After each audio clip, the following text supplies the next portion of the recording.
na alam naman natin ng ICC, korte po ito. At meron namang kaso. Kaso na kapwa nating Pilipino ang nagsampa laban sa mga di umanong pang-aabuso patungkol sa EJK. So wag natin kalimutan yan. Pilipino rin po ang nagsampa ng kaso. At kung magkakaroon man po at mag-i-issue ng valid warrant of arrest, valid pa rin po yun.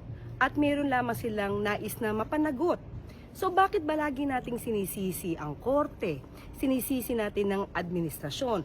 Huwag nating kalimutan na yung kaso na sampa ito 2017 pa. So hindi ito wine-weaponize, kinakailangan lamang po na matugunan din ang hiling ng mga kababayan natin. Kung may kailangan managot, dapat na managot. Kung kailangan may malinis na pangalan, malinis ang pangalan. Ang nangyayari po kasi dito, lagi na lang ginagamit itong issue na to para pagalitin ang kapwa natin Pilipino at pag-usapan ang tungkol sa soberanya.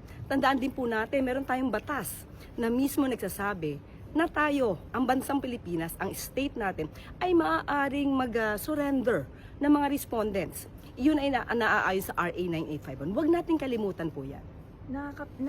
Nagbigay na po ba ng instruction si Pangulong Ferdinand Marcos Jr. or napag-usapan na po ba within the administration kung ano yung mga dapat gawin in line with this alleged looming arrest laban sa isang senador? Well, anyway, nakita po natin kung paano po ba natin pinapatupad ngayon yung warrant of arrest laban kay Senator Bato de la Rosa. Pero yung mga operasyon, ibibigay ko na lamang yan para sagutin ng DOJ.